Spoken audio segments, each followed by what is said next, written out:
Hello, I'm Beth Wagner, physical therapist. This video is all about femoroacetabular impingement, also called hip impingement. First, I'll briefly describe what hip impingement is, including common causes and symptoms, and the 3 different types. Then I'll show you 3 excellent stretches and 3 excellent strengthening exercises to decrease pain and improve function. Femoroacetabular impingement is a condition in which extra bone grows along one or both of the bones that form the hip joint. These bone spurs cause abnormal contact between the bones during movement. Over time, the friction caused by impingement can damage the joint. Specifically, it can result in tears of the labrum and breakdown of articular cartilage. There are 3 types of femoroacetabular impingement. They are pincer, cam, and a combination of the 2. In the pincer type of impingement, a bone spur extends over the rim of the acetabulum, which can crush the labrum. In the cam type of impingement, a bump forms on the edge of the femoral head that grinds the cartilage inside the acetabulum.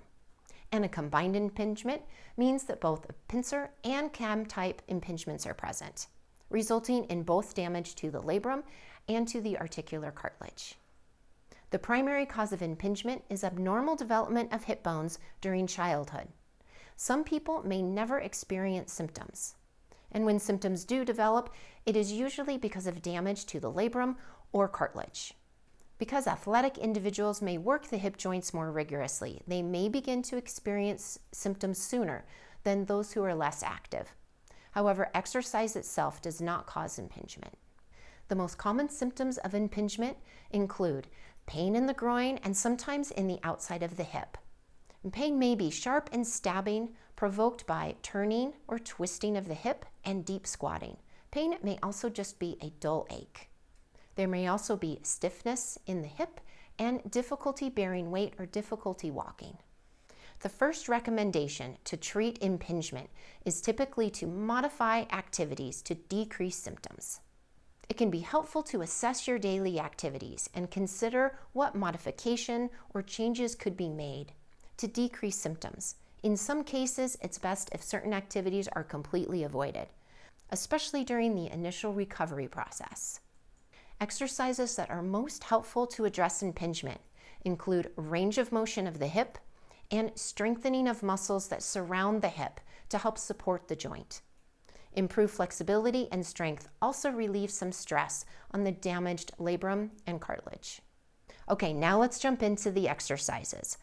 I'll start with 3 stretches and then move into 3 strengthening exercises. Here's a quick reminder to please click the thumbs up if you're enjoying this video so far, and consider subscribing to my channel. Most of these exercises don't need any equipment. There's just one strengthening exercise that requires resistance band loop. Now you can also start this exercise with just the weight of your leg. If it feels like it's helpful for you and you would benefit from more resistance, then you could move on to using a resistance band loop. The first stretch is the edge of the bed hip flexor stretch. Start by laying down on your bed or on another surface where you have a couple feet of clearance below the edge of the surface or below the top of the surface. Now lie with your hips fairly close to the edge, but your shoulders and your trunk away from the edge for the best stability. Now in this case, since my left leg is closest to the edge of the bed, it's the left hip I'll be stretching. Keep your right knee bent and straighten your left leg out. And slide your leg over the edge of the bed. Let your lower leg hang and keep sliding your leg off as far as is comfortable for you. Be sure to keep your right knee bent. If your right leg is straight, then it may result in arching of your back, which might put stress on your lumbar spine. So make sure to keep your right knee bent. It can also be helpful to do a little bit of a posterior pelvic tilt, meaning tilting your pelvis back to help flatten your lumbar spine or your low back against the table. Start with a short duration hold, about 5 seconds or so, and build up gradually as you practice the exercise. And then to come out of the stretch, sweep your leg back toward the bed and slide your leg back on top of the surface. Be sure that you don't lift your leg up and out of the stretch. That can put more stress on your lumbar spine and your hips. Okay, let's do that again. I'll slide my left leg over the edge, let the lower leg hang, keep sliding. You should feel a stretch in the front of the hip. And after anywhere from 5 to 20 seconds, depending on what feels best for you, then slide your leg back up on top of the bed. I recommend performing the stretch 3 times. Also, with all of these stretches, I think it can be very helpful to stretch both sides, even if you're only experiencing symptoms on one side. It's a great way to keep everything balanced.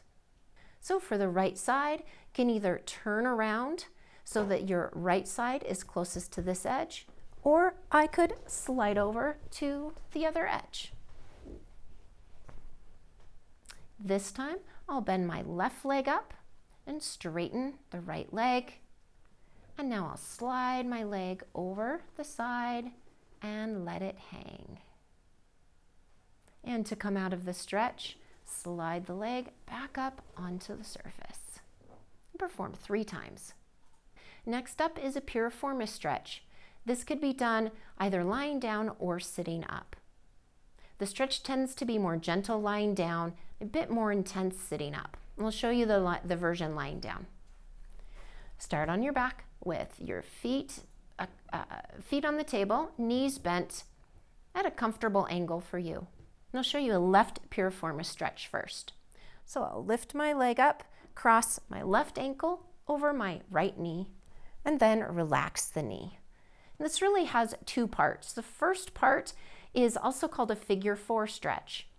Place your left hand just above your knee on your thigh and gently press your thigh down. So you're pressing away from your body. Hold for anywhere from 5 to 20 seconds, depending on what feels comfortable for you. Just as with the other stretch, start with a short duration hold and then gradually add more time as you practice and as your range of motion improves. Okay. If you don't feel much in this position, release here and bend your knee a little bit more and then go ahead and press down again. Now there are more intense versions of this exercise. You might have seen the version where you thread your hands through your legs and then use an elbow to press down. That's a great variation. I find that for most people with hip impingement, that is just too intense and it involves too much flexion or bending of the hip. So that's why I'm demonstrating a modified version that's less intense. All right, again, place your hand on your thigh just above your knee and press down. Make sure that you're breathing with all of these exercises. Make sure that you're not holding your breath. Focusing on your breathing during the exercises is a great way to help calm your nervous system and help relax and release any tension in your connective tissues, your muscles, your tendons, basically your entire body. And you may find that you're able to benefit more and get more out of the stretch with focused deep breathing. Okay, and now for part 2 of the stretch, the piriformis stretch. Now bring your hands to the outside of your knee. Typically, one hand on the thigh and one hand on your lower leg is best, not right on the knee itself. Now bring your knee up toward your chest and across toward the opposite shoulder. So I'm bringing my left knee toward my right shoulder on a diagonal. And hold for 5 to 20 seconds. And a couple variations here might be helpful. If you're able to bring your knee up and you don't feel much stretch, which isn't likely if you truly have hip impingement, but just in case, or if you're doing this on the side that isn't affected and you want more stretch, you can also bring your hand toward the ankle and lift your ankle up toward your chest as well. So one hand is bringing your knee across your chest to the opposite shoulder, and the other hand is bringing your lower leg up toward your chest. You should feel a nice stretch through the lateral part of your hip, into your buttocks, and perhaps deep into your pelvis. If you feel pinching or a sharp pain in the front of the hip joint or in the groin, then you're pushing too far into it, and back off. Don't push so far. You shouldn't be feeling that pinching pain in the front of the leg or in the front of the hip and groin. And then return to the starting position. Perform 3 repetitions, alternating between the figure 4 stretch and the piriformis stretch. After you've done 3 repetitions of that 2-part stretch on one leg, then go ahead and switch legs. So cross the right foot over the left knee, and first press down on the right thigh, and keep breathing in through the nose, out through the mouth. And then reach for the right thigh with your right hand and shin with your left hand. Bring your right knee over toward your left shoulder. And if you want a little more stretch, lower the left hand to the left ankle and gently, very gently, pull your leg up towards your chest. Okay, and then return to the starting position. And perform 3 repetitions, alternating between the figure 4 stretch, pressing down, and the piriformis stretch, lifting up and across. Okay, and after 3 repetitions on the left side and the right side, then go ahead and relax. The last stretch is a groin stretch called bent knee fallout. Start lying on your back with your feet flat on the table and your knees bent. Now we'll start the stretch on the left side. I'll lower my left knee out to the side and allow my foot to roll in. Keep your right knee bent, pointed straight up toward the ceiling. So don't let your right leg roll over to the side as your left leg goes out to the side. So keep your right leg bent, pointed straight up toward the ceiling. Continue breathing in through the nose, out through the mouth. Now, if this is uncomfortable for you and you feel like your leg needs support, it's just fine to use your hand to support your leg in whatever position or whatever angle of range of motion is most comfortable for you. If you're able to let your leg lower and just rest on its own, that's great. Okay, after between 5 and 20 seconds, just as with the other stretches, go ahead and lift your leg up. You can also use your left hand to help if that is more comfortable. Now with this stretch, I recommend alternating left and right side. So after one stretch on the left side, then we'll do the right side. Lower your right knee out toward the side. Let your right foot roll in as is comfortable. And you can support your right leg with your right arm if you need to. And when you return to the starting position, use your right arm to help lift your right leg if you need to. And again, on the left side, let your left knee roll out and let your foot roll in. And continue to breathe. See if you can relax your hips, your pelvis, and your low back. Now, if this feels good and you want a little more stretch, you can add overpressure gently with your hand. So when my left leg is down, I can press my left hand gently on my thigh. Listen to your body, see what feels best for you. Don't push it with this stretch. It's better to start gently with light intensity and build up gradually. Then lift your leg up or use your left hand to help lift your leg up. And one more time on the right side. Lower the right knee out, let your foot roll in. Let everything relax. Keep your left leg bent, knee pointed straight up toward the ceiling.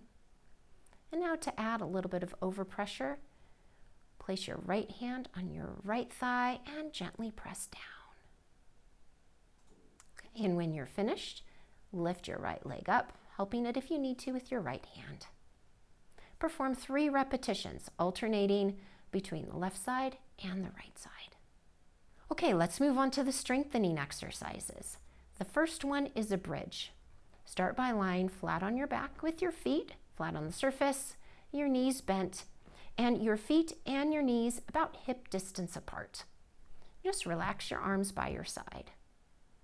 For this exercise, I recommend not having any pillow, because once you lift your hips up into the bridge, if your head is on a pillow, you might feel some binding or some pressure in your neck. So I recommend starting flat. To begin the bridge, engage your lower abdominals by pulling your belly button in toward your spine. You can use your fingertips here just on the inside of your hips to feel into your lower abdominals. You should feel some firmness very deep in the abdominals. It might take a little bit of practice to feel the engagement of those lower abdominals. Using your fingertips is a great way to start. Now lift your hips up in the air, maintaining the engagement, maintaining the activation of your abdominals, and activating the gluteal muscles. So rest your hands by your side and now lift your hips up in the air. Pause at the top and then lower slowly. And relax. Engage your abs again, engage your glutes, and lift your hips up in the air. Pause and slowly return to the starting position. Make sure to move with slow, smooth, controlled motion. Lifting up into the bridge, pausing, and then lowering.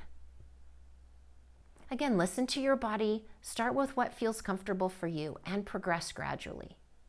If at first you're only able to just lift an inch off the surface, that's great.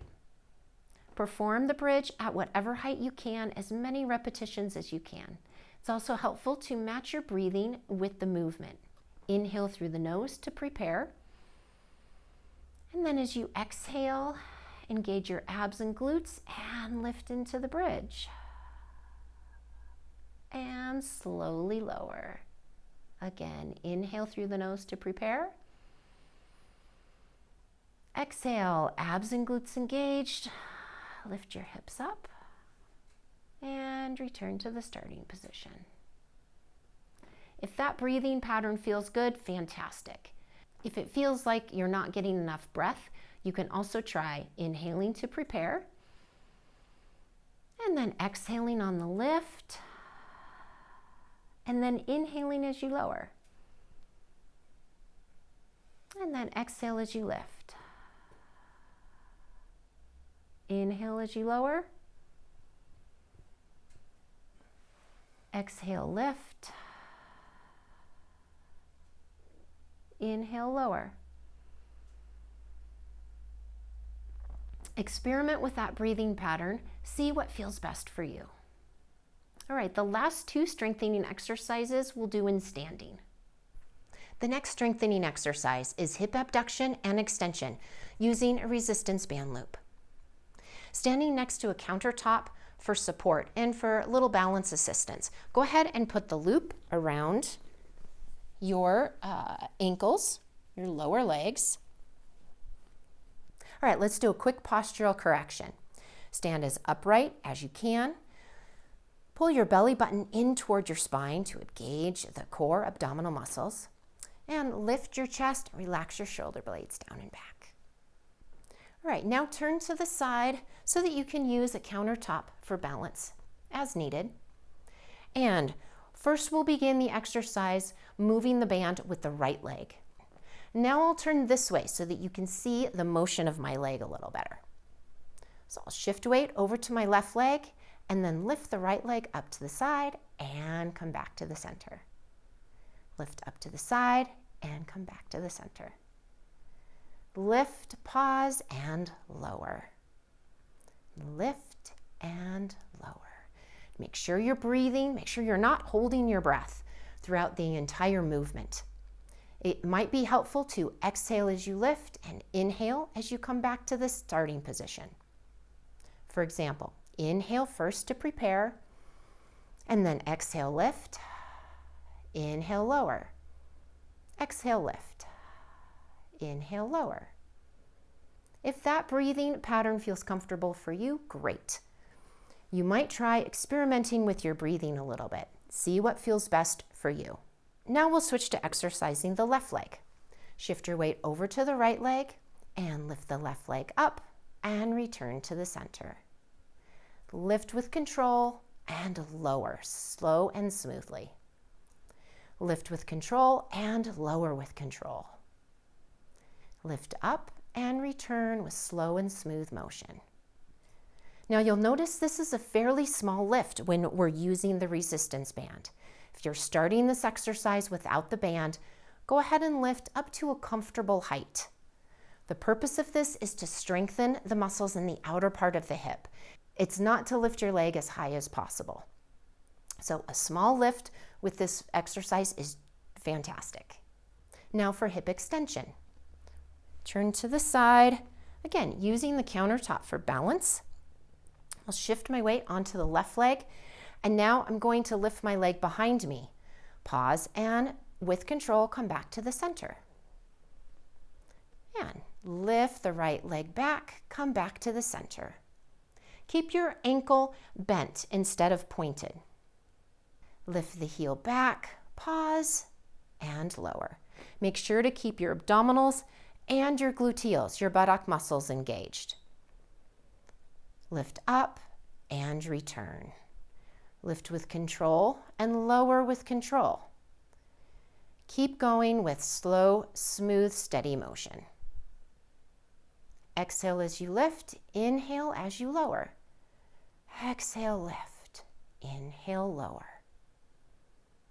Okay, now we'll switch legs. Shift your weight onto your right leg, and now lift the left leg back and lower with control.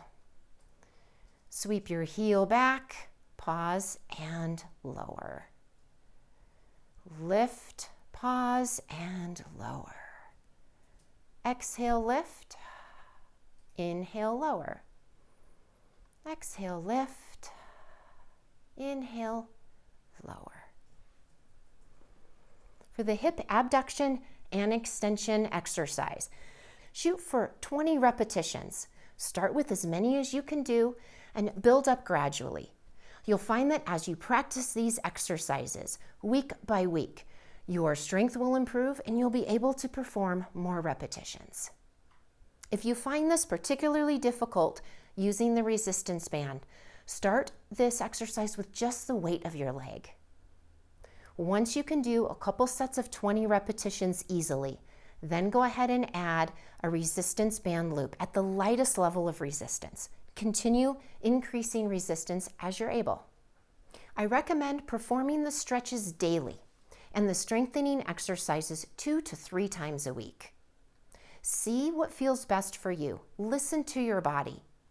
If that frequency feels good for you and you think you could handle a little more, that's great. You could try the stretches a couple times a day or break them up and do a couple repetitions throughout the day to maintain good lubrication in the joint to keep things moving well. For the strengthening exercises, if they feel good 2 to 3 times a week, then go ahead and add another day or 2 a week. I do find it helpful to take at least 1 or 2 days off a week with strengthening exercises.